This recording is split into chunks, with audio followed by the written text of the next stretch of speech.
마태복음 강의 76번째 시간입니다. 마태복음 20장 29절로 34절 말씀, 예수께서 머물러 서서 라는 제목으로 우리 함께 말씀을 보도록 하겠습니다.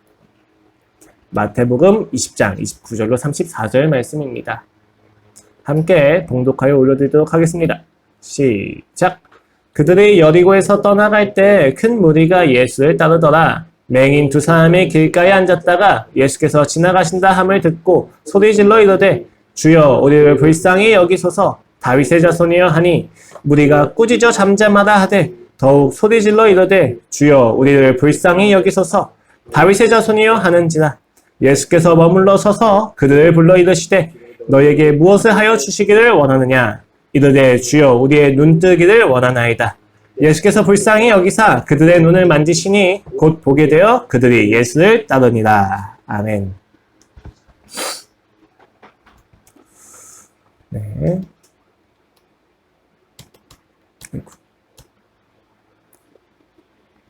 예루살렘으로 가시는 여정의 말미에서 우리는 예수님께서 십자가를 지셔야만 하는 이유를 명백하게 보게 됩니다.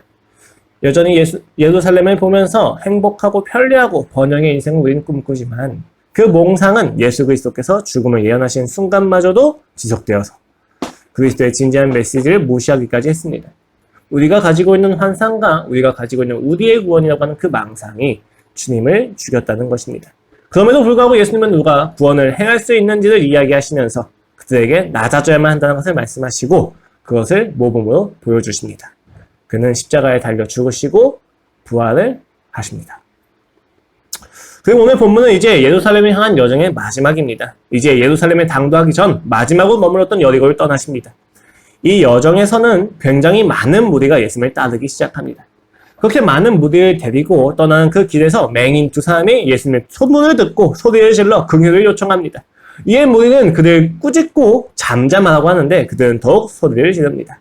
이에 예수님은 그들에게 머물러 서서 그들을 불러 무엇을 원하는지를 물으시고 그대로 행해 주십니다. 그리고 그들이 예수님을 따릅니다. 이것이 오늘 본문의 내용입니다. 오늘 본문은 두 맹인을 중심으로 무리들과 예수님이 대립하고 있습니다. 그럼 우리는 여기서 예수님과 무리들의 질서가 극명하게 대립되는 것을 두 가지 모순으로 살펴보고자 합니다. 나아가 그가 왜 십자가를 지셔야만 하는지에 대해서 더 깊이 살펴볼 수 있을 것입니다. 앞서 말씀드린 대로 오늘 보면 두 가지 모순이 있습니다. 하나는 무리들이 가진 모순이고 다른 하나는 예수님이 가지신 모순입니다. 먼저 무리들이 가진 모순을 함께 살펴보도록 하겠습니다.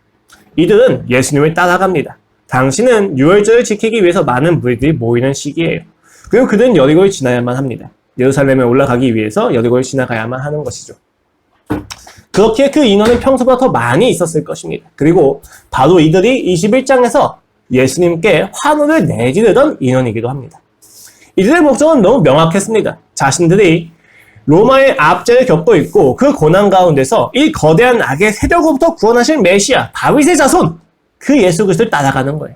정치적 메시아와 정치적 구원을 이루고자 하는 소망이 그들에겐 가득했습니다. 그런데 이 정치적 구원에 대해서 조금 더 우리가 깊이 살펴볼 이유가 있어요. 왜 그러냐면 우리가 이 구원을 그냥 무조건 나쁘고 쾌락이고 그들의 어떤 독재고 그들만의 소망이라고 생각을 하는데 사실 이들의 정치적 구원의 기저에는 구약에서 계속해서 선포되어 왔던 구원의 내용이 있었습니다. 그리고 그들이 믿어왔었던 구약에서 나타나는 정치적인 구원은 단순히 이 유대인의 이기적인 마음이 아니었어요. 오히려 구약에서 이야기하는 그 구원은 소망해야 되고 또 권면해야만 하는 공의로운 내용입니다.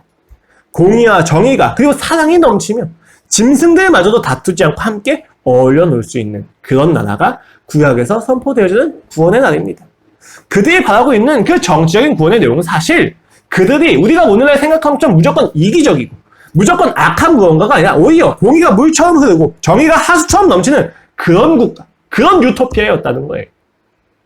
그들이 지금 바라는 예수 그리스도로부터 바라는 그 국가는 단순히 우리가 선민이야 이것만 읽는 것이 아니라 이 땅의 모든 공의와 정의가 펼쳐져서 행복할 수 있는 유토피아였다는 것입니다. 그런데 그러한 믿음을 가진 이들이 두 성경은 어떻게 대하고 있습니까? 정의가, 공의가 물처럼 흐르고 하수처럼 바다처럼 가득한 그 나라를 꿈꾸고 있는 그들이 지금 예수님을 향하여 부르짖고 있는 두 소경을 어떻게 대하고 있습니까? 31절 말씀입니다. 무리가 꾸짖어 잠잠하라 하되 그들이 바라는 나라는 정의와 공의가 가득한 나라인데 그들은 그 구원을 바라면서 그리고 그 구원을 이루시 예수님을 따라가면서 예수님의 발걸음을 막는 것처럼 여겨지는 두 소경의 부르짖음은 무시하고 있다는 것입니다. 이것이 무리들이 가지고 있는 모순입니다. 어쩌면 이들의 꾸짖는 것은 너무 당연합니다. 왜 그러냐면 예수님이 중요한 정치적 구원을 이루시기 위해서 가는 발걸음이에요. 굉장히 중요한 발걸음입니다. 예루살렘을 향하여서 이제 기득권과 다툴 준비를 하시는 그런 발걸음이에요. 그러니까 그런 발걸음을 막게 하서는 안 되는 거죠. 안 된다는 거죠. 한번 예를 들어봅시다, 여러분. 한 사람이 평생에 꾸미던 대통령이 되기 위해서 출마를 했어요. 선거 유세를 향합니다. 그런데 선거 유세를 하는 중에 어느 집에서 화재가 납니다. 그 화재가 난 곳을 대통령이 지나가고 있어요. 지나가는 중에 어떤 여자가 와서 제발 지금 저기 불난 저 집에 우리 아이가 있으니까 제발 좀 도와주세요 라고 이야기했었을 때 그 대통령의 보좌관들이 와서 저시 가시라고 유세 방해하시면 안 된다고. 우리 대통령님 진짜 이번에 꼭 출마해서 꼭 당선되셔야 되니까 방해하시면 안 돼요 라고 이야기를 하는 거예요. 대통령의 목적이 무엇입니까? 국민의 공익과 이 국가의 안보를 지키고 이 국민들의 생활권을 보장하는 것이 대통령의 의무인데 그런데 한 여자의 부르짖음마저도 외면할 수밖에 없는 선거 유세라면 그것이 무슨 의미가 있겠냐는 것입니다. 모순이 있다는 거예요. 물론 여러분 대통령의 의무를 이렇게 단순히 추상화시키거나 뭉뚱그려서 이야기할 수는 없어요. 그런데 우리가 단적인 예시로 볼 수 있는 거죠. 무엇을 목적으로 하고 있습니까? 지금 예수 그리스도의 구원을 목적하고 그들이 그 구원을 따르는 이유가 무엇입니까? 정의와 공의와 사랑이 넘치는 그러한 나라, 그러한 유토피아를 꿈꾸지만 그들은 자신의 옆에서 누구보다 정의와 누구보다 공의와 누구보다 사랑을 필요로 하고 있는 두 소경은 무시할 수밖에 없었다는 것입니다. 그들의 모순이 보이십니까? 정의를 목적으로 하지만 사랑을 목적으로 하지만 공의를 명분으로 하지만 정의로운 과정도 공의로운 사랑도 없었다는 것입니다. 목사가 되기 위해서 자격과 조건을 준비하기 위해서 신학교를 갔어요. 그런데 신학교에서 시험을 본다고 해서 교회 지체가 연락하는 것을 받지 않습니다. 모순인 거죠. 오늘 우리가 그러한 모습을 너무 정확히 보여줍니다. 정의를 이루시고 공의를 이루시고 사랑을 행하실 예수 그리스도를 따라가지만 정작 그들은 그 길이 정의와 공의와 사랑이 없다고 믿고 있습니다. 오히려 그것을 방해로 여기고 있다는 것입니다. 왜 그렇습니까? 그들은 왜 이러한 모순을 빚어낼 수밖에 없는 것입니까? 이유는 간단합니다. 그들이 생각하는 구원은 오름의 결과입니다. 성경이 이야기하는 구원은 사랑의 결과인데 그들은 구원을 오름의 결과라고 생각을 하고 있다는 것입니다. 구원은 사랑의 원리입니다. 율법의 오름으로 구원을 이루려는 것이 아니라 사랑을 통해서 우리가 구원받는 은혜를 누리는 것이 구원인데 그들은 율법의 오름을 가지고 구원을 이루려고 한다는 것입니다. 그것이 바로 이들의 모습입니다. 당시의 두 소경은 당시에 어떤 장애가 있다는 것은 저주받았다는 것을 의미해요. 옳지 않다는 것을 의미합니다. 그들은 성전에 들어갈 수가 없었어요. 그래서 성전 문 앞에서 구걸을 하고 있는 거예요. 혹은 다른 성문 어귀에서 구걸을 하고 있는 거죠. 이들이 볼 때, 유대인들이 볼 때 이들은 어차피 구원받기 그른 사람입니다. 이들하고의 접촉은 오히려 그 오름에 위반되어지는 사상이라는 것입니다. 그렇기 때문에 이들은 그 저주받은 자들 무시합니다. 그들에게 이 두 소경은 돈이 많은 부자들이 구원에 가깝게 가기 위해서 베풀어야만 하는 대상으로 비인격화되어 있는 거죠. 동정은 합니다. 연민은 하죠. 하지만 사랑하지는 않습니다. 그것이 그들이 가지고 있는 모순이었어요. 구원을 오름의 결과로 여기고 있다는 것. 만약에 우리가 오늘날 그들에게 왜 구원을 받아야만 합니까? 라고 묻는다면 그들은 대답할 것입니다. 하나님의 사랑이 우리를 덮었습니다가 아니라 우리가 옳게 살았기 때문입니다. 우리의 오름을 그가 인정하셔야만 하기 때문입니다. 라고 이야기를 할 것입니다. 그러나 성경은 반복해서 이야기합니다. 신명기 7장 7절로 9절 말씀입니다. 여호와께서 너희를 기뻐하시고 너희를 택하시면 너희가 다른 민족보다 수효가 많기 때문이 아니니라. 너희는 오히려 모든 민족 중에 가장 적으니라. 여호와께서 다만 너희를 사랑하심으로 말미암아 또는 너희의 조상들에게 하신 맹세를 지키려 하심으로 말미암아 자기의 권능의 손으로 너희를 인도하여 내시되 너희를 그 종되었던 집에서 애굽 왕 바로의 손에서 속량하셨나니 그런즉 너는 알라 오직 내 하나님 여호와는 하나님이시여 신실하신 하나님이시라. 이 사실을 간과했기 때문에 무리들은 예수 그리스도를 따라가면서도 두 맹인의 부르짖음을 방해로 여겨서 꾸짖어 잠잠하게 합니다. 그러나 그 두 소경을 꾸짖어 잠잠하게 하는 그들의 오름은 결국 그들마저도 무리들마저도 잠잠하게 만들 수밖에 없습니다. 왜 그렇습니까? 예수 그리스도의 십자가 사건 앞에서 도망가지 아니한 자가 없기 때문입니다. 오순절 성령 강림의 시기를 잘 보십시오. 제자들이 방언을 하는 것을 보니까 사람들이 몰려요. 신기하거든요. 야, 각 나라의 방언, 우리나라 말도 하네. 신기합니다. 그렇게 모인 3,000명 앞에서 베드로가 일어나서 소리를 치면서 소개합니다. 설교를 하는 거죠. 신기해하지 마라. 지금이 바로 그날이다. 요엘서에서 인용되었던, 요엘서에서 예언되었던 그 날이, 주의 날이 바로 지금에서 우리가 이런 방언을 하는 것이다. 신기해하지 말고 너희도 동참해야 된단다. 라고 이야기하는 것입니다. 그렇게 되면 문제가 생겨요. 당시 3,000명이 가지고 있었던 문제는 무엇입니까? 베드로가 오늘이 그날이다라고 이야기했을 때 그들이 가지는 의문은 무엇이냐면 그날이 왔는데 왜 로마는 멸망하지 아니하였는가입니다. 그날이 오면 우리는 압제하고 있는 그 악한 세력들이 다 멸망해야만 하는데 멸망한 것이 없어요. 달라진 것이 없습니다. 그럼 이상한 거죠. 이들은 의아한 것입니다. 이들의 당연한 사고체계는 그렇다면 예수님이 메시아가 아닌 거지 라는 것으로 갑니다. 그런데 이에 대해서 베드로가 정확히 이야기죠. 하나님께서 예수님을 부활하게 하셨다고. 우리가 그 부활을 봤다고. 그리고 그 부활하신 예수님께서 성령을 약속하셔서 지금 우리가 그 성령과 함께 방언을 고백하고 있는 것이라고. 즉 예수님은 메시아가 확실하다. 그다음 그가 메시아인 것이 확실하고 그날이 온 것이 확실합니다. 그런데 왜 로마는 멸망하지 않았습니까? 라는 그들의 물음에 베드로가 대답하는 것은 간단합니다. 그런즉 이스라엘 온 집은 확실히 할지니 너희가 십자가에 못 박은 이 예수를 하나님이 주와 그리스도가 되게 하셨느니라. 이 말씀이 무서운 까닭은 유대인들은 지금까지 로마가 멸망해야 된다고 생각을 했지만 정작 메시아를 죽이고 핍박한 것은 자기 자신들이었다고 이야기했었을 때, 그리고 그 예수 그리스도가 부활하셨다고 했었을 때 심판의 대상은 저들이 아니라 내가 됩니다. 그들이 가지고 있던 딜레마였어요. 그래서 그들이 무엇이라고 고백합니까? 37절에서 사도행전 2장 37절에서 그들이 이 말을 듣고 마음에 찔려 이르되 베드로와 다른 사도들에게 물어 이르되 형제들아 우리가 어찌하였고. 우리가 이와 같습니다. 우리는 종종 매우 자주 이 무리들과 같습니다. 스스로 추구하는 구원의 길에 닿기 위하여서 방해될 만한 모든 것들을 꾸짖어 잠잠하게 합니다. 왜 내가 오늘의 삶에서 구원을 누리지 못하고 있는가? 왜 나는 오늘의 삶에서 예수 그리스도가 주인 되시고 그리스도 예수께서 우리를 구원하셨다는 사실을 왜 나는 누리지 못하고 있는가? 그 이유를 따져 묻습니다. 그리고 생각을 합니다.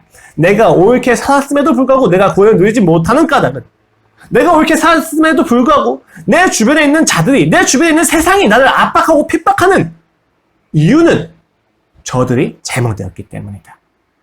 나는 용기 내었고 나는 신앙을 지켰고 나는 하나님을 찾았는데 왜 내가 구원을 누리지 못하는가? 저들이 잘못됐기 때문이다. 물론 크게 두 가지 반응이 있어요. 첫 번째는 지금 방금 말씀드린 것처럼 끊임없이 그 책임을 외부로 돌리는 거예요. 저들 때문이다. 혹은 내 과거의 상처 때문이다. 내가 과거에 받았어야만 한 사랑을 받지 못했기 때문이다. 세상에 사랑이 없는 타인들의 문제다. 라고 끊임없이 누군가, 내가 아닌 다른 무언가를 탓하기 시작합니다. 그리고 다른 하나는 그 책임을 무조건 내 자신에게서 찾으려고 합니다. 그래, 내가 연약해서 그렇지. 그래, 난 불쌍한 사람이야. 라는 생각들이 드는 거예요.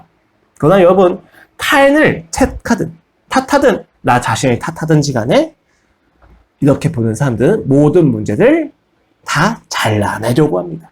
꾸짖어 잠잠하게 하려 합니다. 그래, 내가 잘못했으니까 내가 고쳐야지. 그래서 타인들이 잘못했으니까 저 타인이 죽어야지. 저 타인들을 죽이지 않는 하나님은 무엇 하시는가? 나를 이기지 못하게 하시는 하나님은 무엇을 하시는가? 라고 끊임없이 사고방식이 흘러가는 거예요. 그러나 그런 식으로 구원은 얻을 수가 없습니다. 내가 생각하지 옳지 못한 모든 것들이 잠잠해야만 내가 구원을 얻을 수 있다면 이 땅에 구원은 있을 수가 없습니다. 왜 그렇습니까? 내가 옳지 않기 때문입니다. 우리가 주장하는 옳음의 기준이 얼마나 정확한지 우리는 모릅니다. 우리가 이야기하는 옳음의 기준이 얼마나 논리적이기보다 감정적인지 우리는 이 인식을 잘 하지 못하고 있습니다. 베드로가 한 대답이 무엇입니까? 로마가 아니라 너희가 봐도 심판받을 자들이다. 우린 이 말에 경기를 일으키고 우린 이러한 선포 앞에서 반감을 느낀다. 내가 무엇을 잘못했다. 나만큼 어떤 거예요? 나만큼 옳게 살았던 자가 누구인가? 라고 이야기할지 모르겠습니다. 그러나 베드로는 우리가 어찌할 거라고 하는 대답을 이렇게 이야기합니다. 베드로가 이르되 너희가 회개하여 각각 예수 그리스도의 이름으로 세례를 받고 침례를 받고 제사함을 받으라. 그리하면 성령의 선물을 받으리니 이 약속은 너희와 너희 자녀가 모두 먼데 사람 곧 주 우리 하나님이 얼마든지 부르시는 자들에게 하신 것이라 하고, 옳고 기름을 기준으로 구원을 이야기하고 있는 그들 앞에서 베드로가 이야기하는 구원의 길은 하나님께서 우리에게 약속하신 바가 있다입니다. 하나님의 사랑이 너희를 구원한다. 그의 신실하심이 너희를 구원한다이지 너희가 옳게 살면 너희가 구원을 받아야 된다가 아니라는 거예요. 여러분, 우리 잘못된 상식 혹은 우리가 지금까지 낙관적으로 기대했던 어린 시절의 내용들에서 조금 깨어날 필요가 있습니다. 제가 설교 때 반복해서 말씀드리지만 성실하게 산다고 해서, 착하게 산다고 해서, 책임 있게 산다고 해서 여러분이 행복할 수 있는 것이 아닙니다. 여러분 율법을 열심히 지켰다고 해서 구원을 받을 수 있다면 여러분 율법을 지킬 수 없기 때문에 구원을 받을 수 없게 됩니다. 우린 그런 상상과 착각에서 빠져나와야만 합니다. 여러분, 성실함과 책임은 구원을 줄 만한 근거가 아닙니다. 주님께서 주신 구원을 누리는 내용들로 생각을 하셔야만 합니다. 근데 우린 끊임없이 우리가 책임있게 살았고, 내가 꾸준하게 살았고, 내가 성실하게 살았고, 내가 옳게 살았고, 내가 용기를 냈으니까 나는 구원받기에 마땅해 라고 하는 생각이 나타나요. 아니라고 이야기할 수 있겠지만 여러분이 주변에 있는 사람과 여러분이 주변에 있는 세상을 어떻게 탓하는지 본다면 너무 쉽게 나타납니다. 여러분만의 이야기가 아니라 제 이야기이기도 합니다. 제가 가정 가운데서 책임을 다하죠. 성실하게 하죠. 열심히 살아갑니다, 나름대로.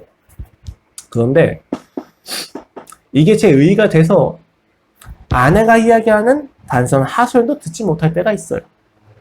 미안하다는 말 한마디 하면 되는데 미안하다는 말 한마디를 못하는 거예요. 왜 그렇습니까?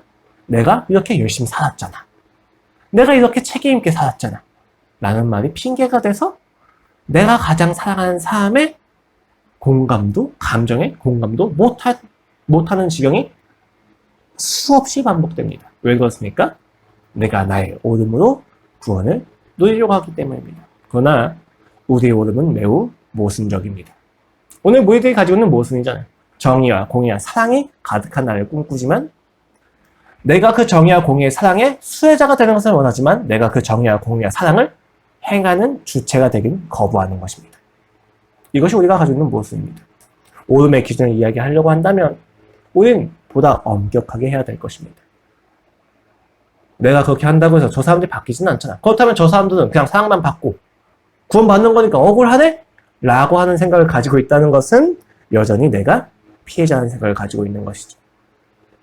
예수 그리스도의 십자가 앞에 서지 않았기 때문입니다.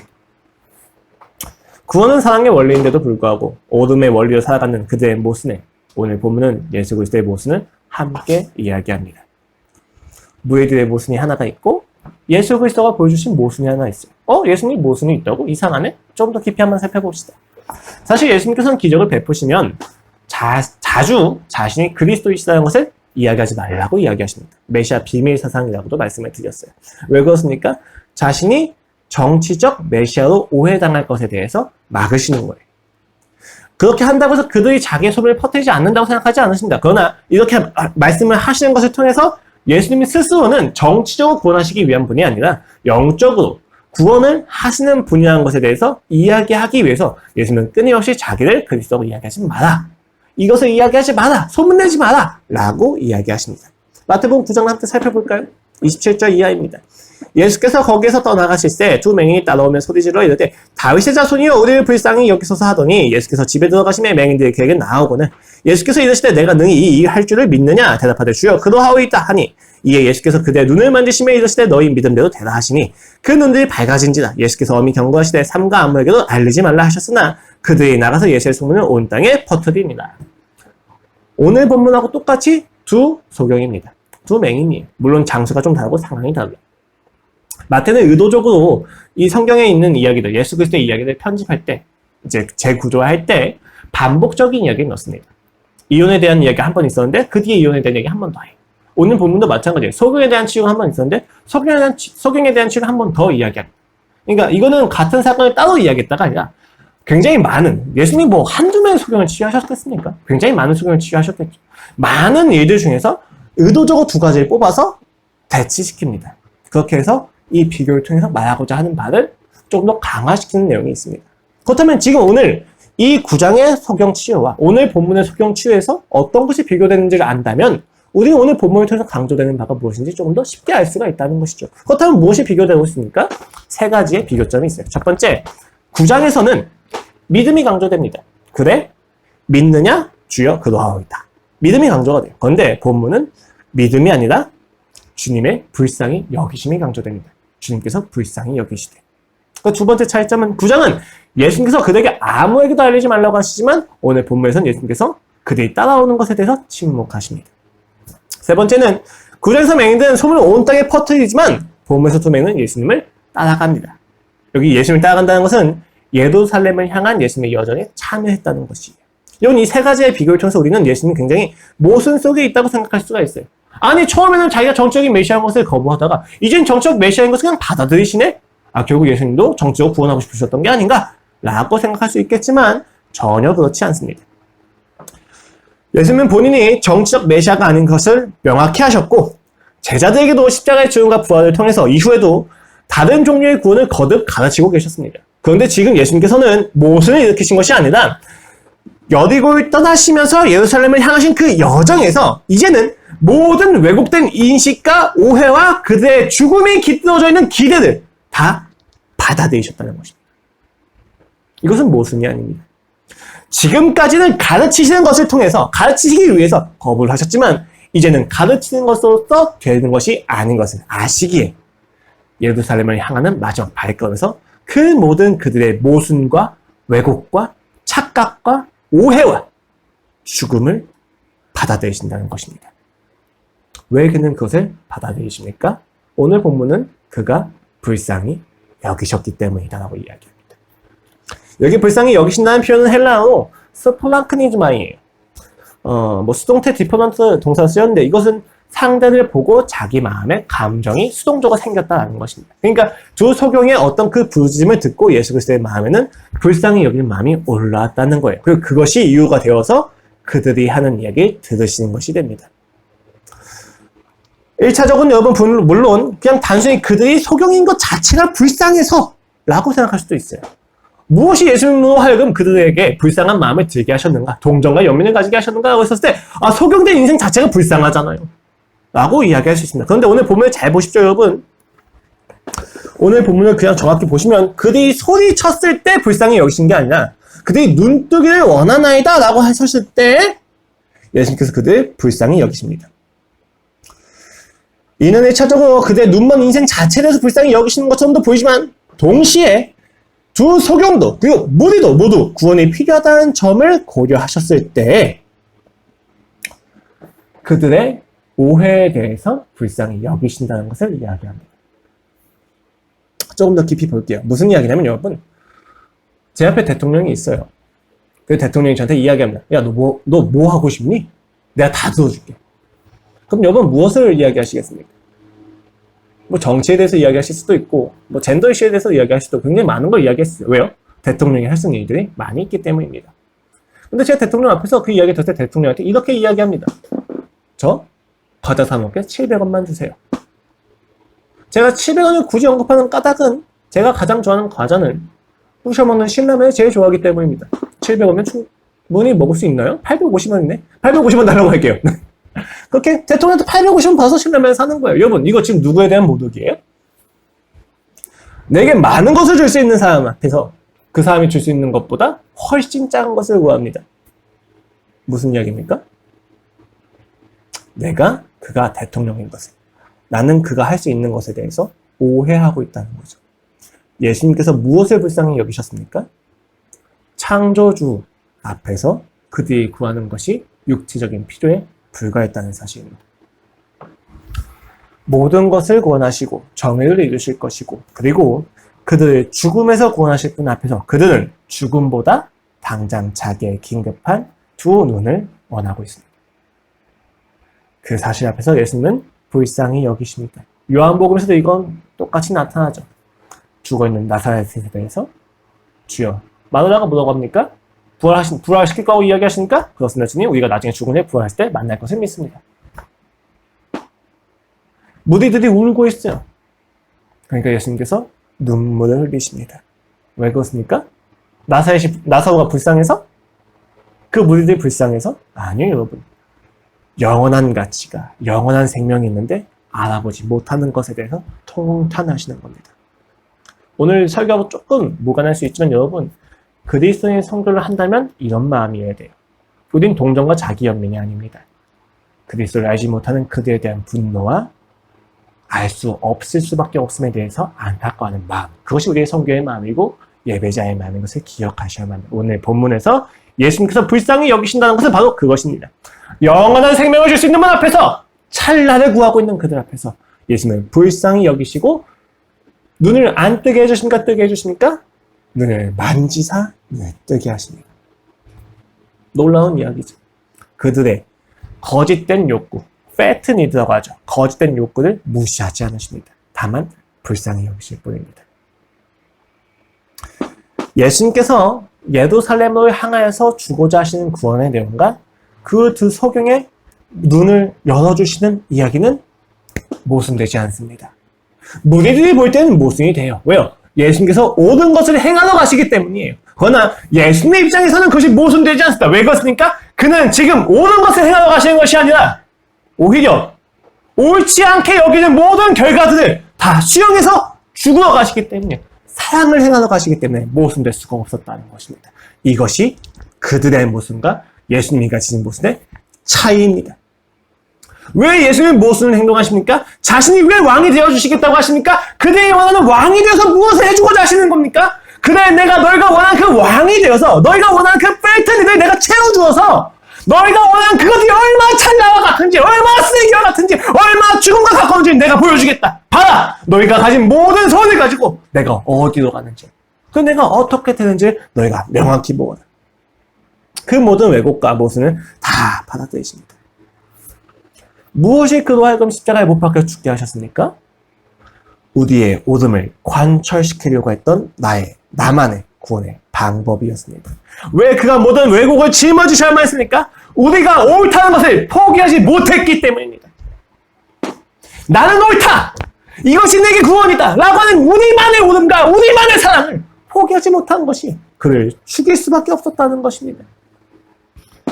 왜 우리는 우리의 오름이 틀렸다는 사실을 십자가의 사랑으로만 깨달을 수 있습니까? 여러분, 아까도 말씀드렸지만 인간의 오름이라는 건 매우 조악합니다. 조잡해요. 조금만 논리의 확장해서 보고 전제를 정확히 확인해보면 우리가 가지고 있는 오름은 합리성과 논리가 아니라 감정이 앞서는 영역이라는 것이 너무 명확해 보입니다. 제가 오늘 지금 이렇게 말씀을 드린 까닭은 여러분이 오름을 주장하면서 나타나는 그 모든 감정을 배제해라, 삭제해라가 아닙니다. 그 감정은 그대로 이해하십시오. 다만 감정이라는 것은 이제 인식을 하셔야만 하기 때문이에요. 여러분, 우리는 굉장히 많은 경우 옳기 때문에 주장하는 것이 아니라 주장하기 위해서 오름을 찾습니다. 옳아야만 하는 거예요. 생각을 해볼까요? 학생들 중에 이런 경우가 좀 있어요. 부모님들한테 함부로 말을 하거나 선생님들한테 굉장히 건방진 친구들이 있어요. 교만한 친구들이 있어요. 왜 그렇습니까? 몰라요. 그래서 물어봅니다. 야, 너 왜 그렇게 싸가지가 없냐? 야, 너 왜 그렇게 건방지냐? 물어봅니다. 그럼 애들이 뭐라고 이야기합니까? 굉장히 당당하게 저 사춘기거든요. 저 중2병이거든요. 그래서 그런 거예요. 라고 이야기를 합니다. 여러분, 이들이 사춘기라서 건방진 겁니까? 건방지기 위해서 사춘기인 겁니까? 잘 분별을 하셔야 돼요. 사춘기라는 단어라든지 어떤 명분이 그들한테 구실이 되는 경우가 굉장히 많아요. 이런 내가 틀리지 않았어 라는 것을 이야기하기 위해서 사춘기를 도용하는 거죠. 사춘기가 무엇인지도 정확히 모르면서. 엄마 아빠한테 막 갱년기 이런 얘기 들으니까 진짜 중학생 애들인데 나 갱년기에서 왜요? 이렇게 장난스럽게 이야기하는 사람들도 있어요. 그렇죠? 왜 그렇습니까? 그들한테는 갱년기가 무엇인지 사춘기가 무엇인지 중요하지 않습니다. 그래, 내가 옳게 살지 않고 내가 지금 게으르고 내가 가지고 있는 분노를 합리화시켜줄 수 있는 명분이 필요해. 여기에 가까운 거거든요. 여러분, 이게 중학생들만의 이야기일까요? 그렇진 않을 것입니다. 여러분, 상담을 하다 보면은 과거를 분석해 줄 때가 있어요. 그리고 굉장히 많은 경우 과거에 대한 이야기가 필요합니다. 상담은. 근데 여러분, 과거를 왜 이야기해 주는 거예요? 오늘 내가 가지고 있는 역기능을 이해시켜주기 위함이에요. 그리고 이 역기능이 옳지 않다는 것을 이야기해 주는 거죠. 우리는 역기능을 왜 행하냐면 논리적인 사고가 아니라 감정적인 사고가 내 인생을 결정짓기 때문이에요. 아, 내가 비약을 했구나. 이것을 알게 하기 위해서 과거를 이야기해 주는 거예요. 근데 굉장히 많은 경우 과거를 이야기하다 보면 내담자가 자신의 형제를 정당화시키기 위해서 과거를 도용하는 경우가 많이 있습니다. 내가 이렇게 된 건 다 엄마 아빠 탓이야. 이게 잘못된 게 아니에요. 자연스러운 과정입니다, 여러분. 다 이렇게 해야만 해요, 사실은. 그렇게 하고 나서 그것마저도 옳지 않구나 라는 생각도 해야만 하기 때문이에요. 근데 여러분, 굉장히 많은 경우 과거이기 때문에 그의 오늘이 결정되진 않아요. 그 과거의 경험에 대해서 그가 어떻게 반응했는지가 오늘을 결정할 뿐입니다. 물론 굉장히 극단적인 경우도 있어요, 여러분. 강간을 당하는 경우도 있고 팔이 잘리는 경우도 있고 부모님들의 학대로 인해서 정신장애가 오는 경우도 굉장히 많죠. 굉장히 특수한 경우예요. 그런데도 불구하고 여러분, 그 모든 특수한 경우에도 그 사건 자체가 그의 인생을 결정짓지는 않습니다. 그 특수한 사건에 대한 그의 반응이 그의 인생을 결정짓습니다. 그러나 우리는 훨씬 쉬운 방법을 택합니다. 내가 불행한 과거이기 때문이야. 신앙적으로 가면 더 저음입 가정입니다. 어떻게 가져갑니까? 하나님께서 나를 내버려 두셨기 때문이야. 라는 이야기가 나올 수밖에 없다는 것입니다. 하나님은 왜 그런 현실을 허락하신 거죠? 하나님이 존재하지 않으시기 때문이야. 라는 마음이 우리의 마음에 자연스럽게 올라옵니다. 이건 이상한 마음이 아니에요. 자연스러운 죄의 결과들입니다. 저 역시도 그렇습니다. 내가 이해하지 못하는 연약함과 아픔을 이해하기 위해서 과거를 끌어다 쓰는 거죠. 굉장히 많은 경우 스스로가 가지고 있는 죄의 깊이나 스스로가 가지고 있는 모순을 직면할 힘이 없기 때문에 그러는 경우가 많이 있습니다. 왜냐면 우리가 모순을 직면하려면 좀 안정이 있어야 되잖아요. 근데 안정이 없는 거예요. 이것까지 무너지면은 이 과거 때문에 내가 이렇게 된 거야까지 무너지면은 나는 더 이상 견딜 수가 없다는 거예요. 그러나 여러분은 견딜 수 있습니다. 왜 그렇습니까? 여러분의 존재는 과거나 여러분의 선택과 죄도 인해서 결정되어지거나 감정이 결정짓는 것이 아니라 하나님의 은혜와 하나님의 사랑과 그 공의가 결정을 짓고 있기 때문입니다. 그 정서적 안정감 안에서는 우리는 우리의 과거를 정확히 직면하게 됩니다. 어려운 이야기지만 여러분, 조금 더 이야기를 해볼까요? 이 이야기를 할까 말까 고민 좀 했었는데, 제가 과거에 가난하게 살았습니다. 가난하게 살았기 때문에 그 가남이 나의 행복을 막을 수 없어 라는 것을 합리화시키기 위해서 제가 선택한 것이 신앙입니다. 그리고 성실함입니다. 저한테 신앙은 결코 순수한 동기와 마음이 아니었습니다. 나의 불행한 현실을 지키기 위함이었습니다. 그렇게 살다 보니까 여러분, 가장 사랑하는 사람을 만났을 때도 제가 줄 수 있는 가장 큰 사랑이 신앙이라고 생각했습니다. 틀린 말일까요? 옳은 말일까요? 옳은 말이죠. 신앙만큼 가장 큰 사랑이 어디 있습니까? 그러나 저의 경우에는 아집이었습니다. 신혼여행을 어디로 갈까요? 기도원 가고 싶었던 마음. 신혼여행 성지순례 가고 싶었던 마음은 굉장히 큰 폭력이었죠. 물론 그게 괜찮은 사람도 있지만 안 가는 사람에 대해서 고려를 못하고 있는 거예요. 제가 가지고 있는 과거로 인해서 저의 현실이 결정되고 있는 것처럼 보였습니다. 그런 것들을 직면했을 때 제가 하나님 앞에서 기도하는 내용들 여러분하고 다르지 않습니다. 주님, 왜 내 과거는 이렇게 불행했습니까? 내가 이렇게까지 할 수밖에 없는 건 나의 과거 때문이지 않습니까? 라고 이야기를 하지만 우리가 하나님과의 관계에서 깊이 보다 보면 정확히 알게 됩니다. 과거의 그 경험 자체가 나를 만든 것이 아니라 그 경험에 대해서 내가 신앙을 내 마음대로 선택을 했기 때문입니다. 신앙을 내 자기 방으로 선택을 한 결과가 그렇게 된 것이지 그 경험 자체가 그렇게 만들지 않았다는 것입니다. 그 사실을 성경을 보면서 역사를 공부하면서 너무 명확하게 알았습니다. 같은 사건인데 해석이 다른 사람들의 인생이 너무 달라요. 비교하자는 이야기가 아니에요. 난 못난 놈이고 연약한 놈이다? 아니, 그런 이야기가 아니라 조금 더 객관적으로 나를 볼 수 있게 되었다는 것입니다. 물론 억울하죠.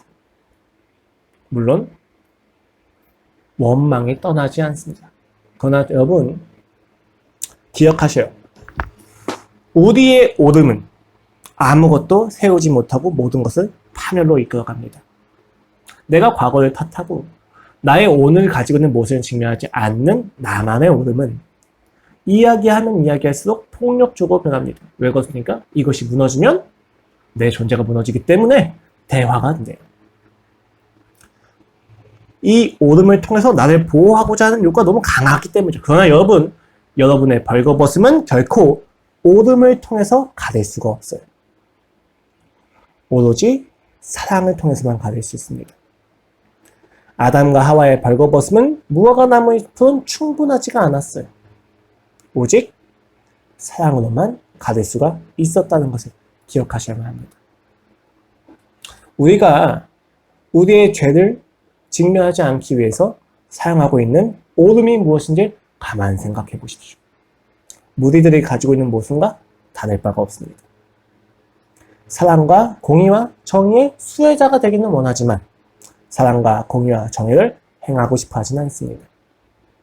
그리고 그것이 마찰이고 충돌된다고 생각하는 것이 우리의 사고방식이지 않습니까? 나는 구원을 베풀어야 되지만, 나는 구원을 받아야지만, 내가 받은 오름은 인정받아야 되고, 내가 가지고 있는 진정성은 인정을 받아야 되지만, 나한테 상처를 주었던 사람들의 진정성은 인정할 수 없습니다. 내가 아팠는데 뭐, 네가 아무리 진정성이었다 할지라도 내가 힘들었으니까 안 되는 거잖아. 그러나 여러분이 예수 그리스도 앞에서 인정받고 수용받는 것은 여러분이 상처 주었다는 내용이 아니라 그럼에도 불구하고 너희가 구원받고 싶었구나. 그래. 내가 그것도 받아줄게. 라고 하는 사랑이었다는 것을 기억하셔야만 합니다. 예수님께서 선택하신 구원의 길에 있어서 두 백인의 외침은 방해가 되지 않습니다. 오히려 그것은 십자가의 길과 부합하는 것이죠. 그 사랑은 무엇입니까, 여러분? 오름을 주장하지 않으시는 사랑이죠.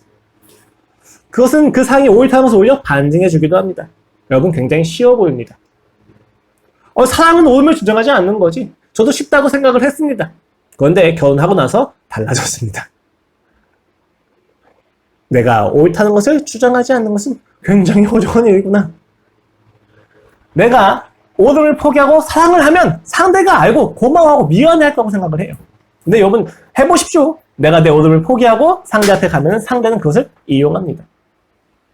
그래 네가 잘못했지. 이제야 네가 좀 얘기하네? 이런 마음이 돼요. 그러면 어떤 마음이 올라옵니까?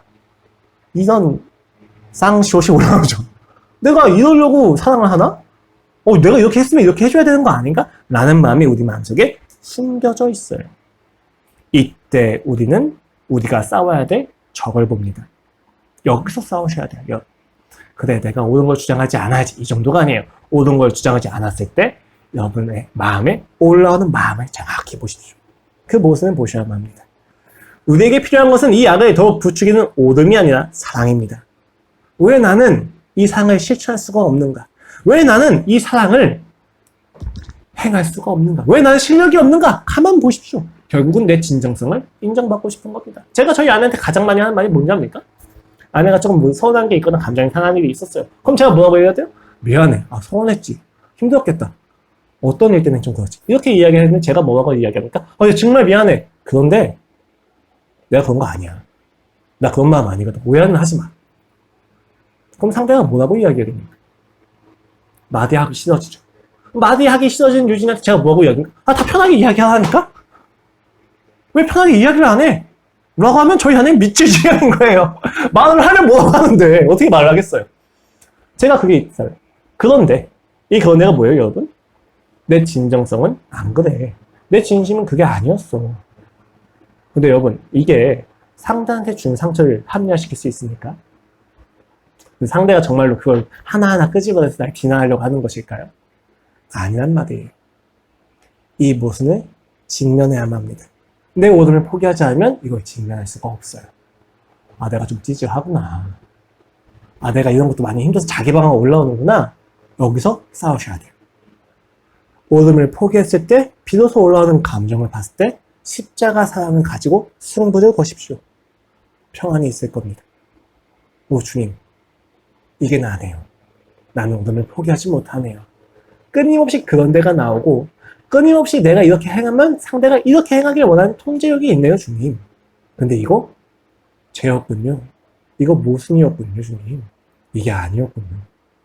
그렇게 해서 내가 구원받은 게 아니군요. 여러분, 제가 이렇게 이야기하는 것이 억압으로 느껴질 수 있어요. 저도 압니다. 아니, 사랑이 아닌데 어떻게 사랑을 해? 여러분, 근데 제가 여러분한테 이것을 이야기하는 까닭은 제가 믿고 있는 바에서는 간단합니다. 오직 그 사랑의 가치관만이 여러분을 살릴 것입니다. 무엇을 가정을 회복시킬 수 있고 무엇이 나의 영혼을 회복시킬 수 있는가? 여러분이 옳음을 주장하면 할수록 여러분의 영혼은 파괴해져 갈 것입니다. 그러나 여러분이 옳음을 포기하는 그 감정 앞에서 예수 그리스도의 십자가를 만나면 만날수록 여러분은 그 영혼이 살아나게 될 것입니다. 그것이 오늘 본문에서 예수님이 십자가를 향해서 나아가시는 이유입니다. 모든 왜곡과 모순과 그들의 착각을 수용하시는 이유가 여기에 있습니다. 그 십자가의 사랑만이 옳고 그름을 넘어서는 구원의 방법이기 때문입니다. 기도하시겠습니다. 하나님 아버지, 우리의 삶에서 너무 많은 오름들이 있습니다. 그리고 나는 이 오름이 포기되어지는 것이 너무 아픕니다. 포기할 수 없습니다, 주님. 아버지, 사랑이 옳다고 생각을 해서 사랑을 행하려고 했는데 행하려고 하니까 마음이 올라옵니다. 여기서 주님 도망가지 말게 하시옵소서. 그 올라온 마음으로 인해서 저들이 잘못한 거지, 저들이 내 삶을 알아보지 못하는 거지, 내 과거가 잘못된 거지, 내가 못 견디는 거지라고 도피하지 말게 하시옵소서. 그냥 그 감정을 보게 하시고 내 죄를 직면하게 하소서. 그리하여 주님, 그 직면된 죄 앞에서 예수님을 찾아가게 하여 주시옵소서. 내가 아직 예수님의 사랑을 더 알지 못하는구나. 내가 그 사랑을 모르는구나. 그래서 그 안에서 구원이 이루어지게 하여 주시옵소서. 아버지 믿습니다. 우리는 할 수 있습니다. 우리는 죄인이어서 하나님의 모든 권위와 질서 앞에서 도망가지만 주님, 우리는 이 싸움에서 이길 수 있습니다. 주님께서 이기셨기 때문입니다. 그 사랑의 가치관과 원리로 우리에게 구원을 주시고 우리의 마음에 참된 평안이 있게 하여 주시옵소서. 감사합니다, 주님. 예수 그리스도의 이름으로 기도드렸습니다.